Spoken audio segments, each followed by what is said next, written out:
Welcome to Nasdaq Trade Talks, where we meet with the top thought leaders and strategists in emerging technologies, digital assets, a regulatory landscape, and capital markets. I'm your host, Jill Malandrino, and joining us from Georgia, we have Congressman Buddy Carter, who serves Georgia's First Congressional District, Alicia Tulsee, founder and CEO of Moxie 360 and Moxie Scrubs Harvard Innovation Labs venture, and Chris Winfield, co-founder of HayVision. We're here to discuss how artificial intelligence and automation are re-engineering the core systems that support global markets. It's great to have all of you with us. Welcome to Trade Talks. Congressman, it's great to see you again. Thanks for joining the show. And I want to kick this off with you. How is AI and automation, how is it strengthening the operational structures and the economy within Georgia and, of course, the district that you serve? Well, first of all, it's having a big impact. And one of the concerns about AI is data centers. We understand how important they are. A lot of people are concerned about the impact that data centers are going to have, particularly on the electricity and availability of electricity. Georgia, for 12 years in a row, has been the #1 state in which to do business, and there's a reason for that. And one of the reasons is that we've had affordable, reliable, and baseload energy. And that's very important as well.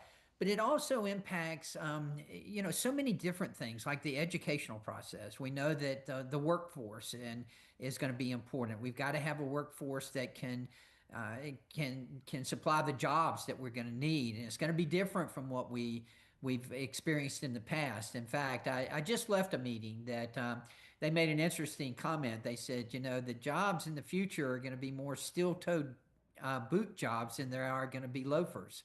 And that may be true because of AI. And it means that we're going to have to look at our workforce and how we're training our workforce and where we should be putting our energies into it.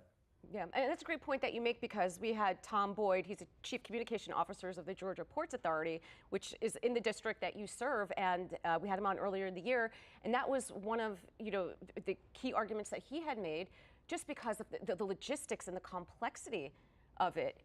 Where I think it's a perfect example where educating the workforce, incorporating that and the balance of the technology, and then you still need those boots on the ground to execute on something as complex as the port system. It is, and the Georgia ports, make no mistake about it, they are the economic engine not only of our area in the state of Georgia, but all the southeast United States. The impact of the Georgia ports are felt all the way into the Ohio Valley. So that's a perfect example. And when you start talking about logistics and the impact that AI is going to have on logistics, the impact that AI is going to have on supply chains, all of those things are going to be significant. Hopefully, and I suspect probably, they will improve in the way of logistics, but it does present some challenges that we've got to be prepared to resolve. Yeah, and we're going to get to that in just a moment here. But Alicia, let's talk about this modernizing the essential workforce, whether you're thinking about healthcare, financial services, and what that means for institutional stability and economic resilience. I mean, I'm really excited about the impact that AI is having on these industries, especially these legacy systems that are outdated, and the way that AI is helping it improve by leaps and bounds.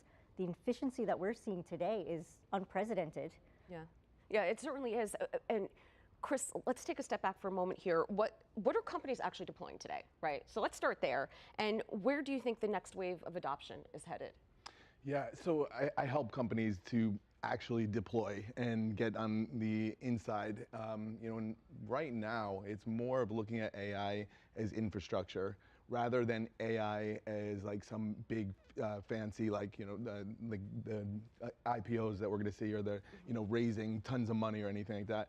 I think where AI wins is as infrastructure. Yeah, well, I mean, the thing is, we understand the efficiencies that AI represents, but now where are we extracting that value from? Where's the ROI going to come from, in other words? Yeah, so a big part of the ROI that I don't think people realize is with employees, and not with what it's getting out of them, but what it's giving to them. Mm-hmm. So what I mean by that is that the cognitive load that it like removes, or like takes somebody and like lets them think like, oh my God, not only am I not being replaced, but I have a much better understanding of my job because of AI. And it might be different because than it was before, but it's going to also, it has a potential to be a lot better. Yeah, Alicia, I would agree with Chris here. I don't think it's going to impact the workforce as perhaps many thought it might have. You're always going to need the human in the loop, right? As we were discussing before, that you'll see more steel boots than you have expected. So when you think about predictive analytics and that type of technology to identify workforce risk, reducing turnover, better operational planning for the enterprise, how can it be leveraged?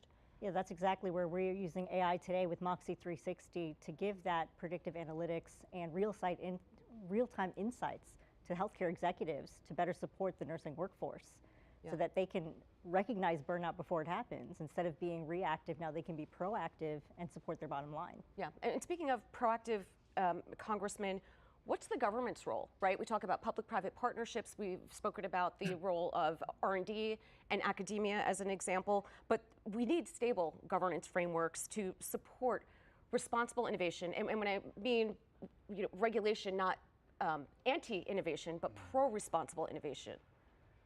Well, you're absolutely right. And I will tell you, when companies come into my office and when they talk about what they're concerned with, the one thing that they want is certainty. In order for them to invest in the future, they need to know with some amount of certainty what's going to be happening and what we're going to be doing and what the government plans on doing. That is extremely important. And certainly another thing that they talk about, another thing that companies are concerned about is permitting and regulations.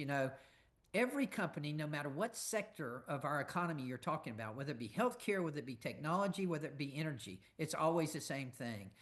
And that same thing is that permitting, regulations, crushing us. They need certainty, and that's what we need to give to these companies is the certainty. Look, we're in a battle here. We're in a battle with China. Who's going to control AI? And whoever controls AI is going to be the winner. That's why we've got to make sure that America is the winner. We got to make sure that we're the ones who are showing the innovation and really capitalizing on AI. And the government will play a big role in that. Yeah, and that's encouraging to hear. Financial services in which I sit, you have a pharmaceutical background, two of the most heavily regulated industries, and we know regulation by enforcement is not productive, right? So if we want responsible and ethical use of innovation and understand the guardrails and how to appropriately set up compliance parameters and so forth, I think the national security perspective and accelerating pro-responsible innovation is critical, and it's encouraging to hear that the government's being proactive and open to that. It is, and I think it's certainly something the government's got to pay close attention to. Now look, there's quite honestly an argument, a disagreement among some members of Congress as to how much of a role government should play in the monitoring of some of these areas. And is the private sector doing enough in monitoring their own selves and policing their own selves, or should the government be doing more? And that's an ongoing battle that we have in Congress, because especially at the federal level, because if you have different states doing different things, you can get a collage and really get a mess. But that's why you need that baseline, if you will, for the federal government to be involved. Yeah, and Chris, I think that's an interesting point, because you don't want to fall into analysis paralysis and be afraid to innovate because you're unsure of what your framework is going to look like.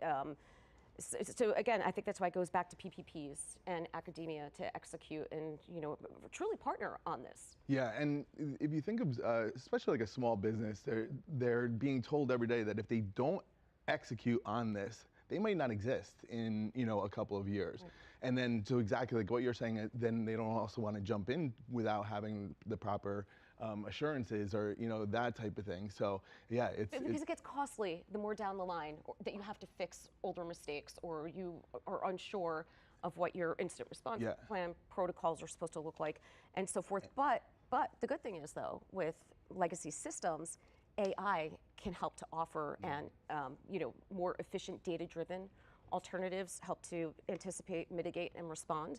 So there is a positive angle to this as well. Yeah, the Congressman brought up a great point too about giving the freedom to innovate and grow, but also not thwart innovation with heavy regulation. And so where is that balance? And that's what a lot of startups today are towing that line of corporate governance and moving fast and keeping up with how fast AI is growing. See, but I would argue that that's a competitive advantage as well, right? So if I'm, you're my vendor, we have some sort of a relationship, I want to make sure that it is buttoned up in the world of AI, and you have a cybersecurity, privacy first mindset. So I think it makes sense from a competitive perspective to be proactive with this. I agree 100%. So is there any real world ROI as it relates to AI workforce solutions? Oh, for us, we're already seeing a 78% increase in nurse retention in the programs and health systems that we're a part of. That is huge, especially with the nursing shortage that we're seeing right now. Yeah, well, I believe the stat is will be 15,000 short GPs by 2030, right? It's insane. It is, and it's, healthcare is one of the most critical sectors, right? Yeah. And I think, it all comes back to infrastructure at the end of the day, right? Whether you're talking about cybersecurity preparedness for infrastructure, making things more accessible, removing that fatigue, making these decisions. And where AI becomes invisible, that's where you're really winning. So meaning that it's just working in the background. It's not, and it's doing something that you need done, and it's just doing that without anything that is being completely invisible. That's like where people will see they're like, all right, I won with AI right now. Yeah, well, I mean, it's ubiquity, user experience. It becomes a utility, right? So, Congressman, speaking of utilities, and you serve on the House Energy and Commerce Committee, part of the other challenge is satisfying this demand to fuel all of these technologies. It is a big challenge. And if I could use as an example the state of Georgia. In the state of Georgia, we just had the first 2 nuclear reactors built in this country in the last 30 years at Plant Vogtle. And Plant Vogtle, with the 4 nuclear reactors right now, and then we also have another nuclear plant, Plant Hatch, it's delivering about 30% of all the energy here in the state of Georgia right now. So Plant Vogtle happens to be, and I want to put this plug in as well, the largest clean energy plant in America, and nuclear energy is clean energy. So we're proud of that. But my point is this, is that it's been estimated in the next decade that the state of Georgia will need about 9,500 megawatts of electricity than what we have now. Plant Vogtle by itself delivers about 4,500. So that means we're going to need 2 Plant Vogtles in the next 10 years in order to deliver what is anticipated to be the energy needs of the state of Georgia. That's a big challenge. Now, fortunately, we've got some great companies here, some great EMCs and Georgia Power who do a great job with planning, and they have a plan in order to increase the amount of natural gas and the amount of other ways of providing energy that hopefully will meet those demands. But it is a big challenge. There's no question about it. Well, how do you address permitting as an example? It could take anywhere from 5, 8, 10 years, right?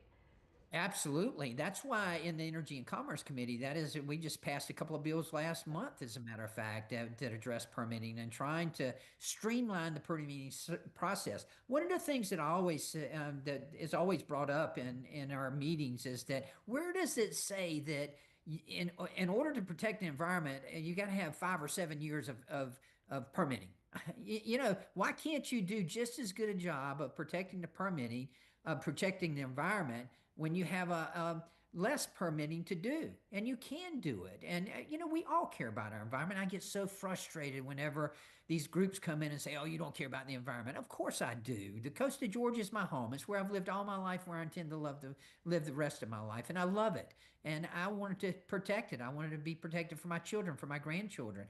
But we can do a better job of streamlining the permitting process. Yeah, for sure. And it doesn't always necessarily, to your point, have to be a zero-sum game. It doesn't have to be this black box answer where it's either yes or no. And I think we're learning with these tools that AI presents, better research, more efficiency, right?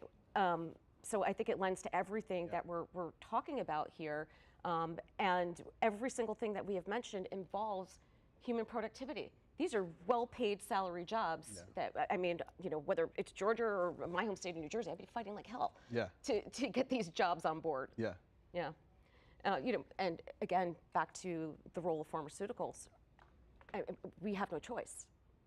So it's exciting to see what's going to become of this and that circular economy of the technology, the workers reinvesting that into the economy. Appreciate all of your insights. Thanks for joining us on Trade Talks. I'm Jill Malandrino, Global Markets Reporter at Nasdaq.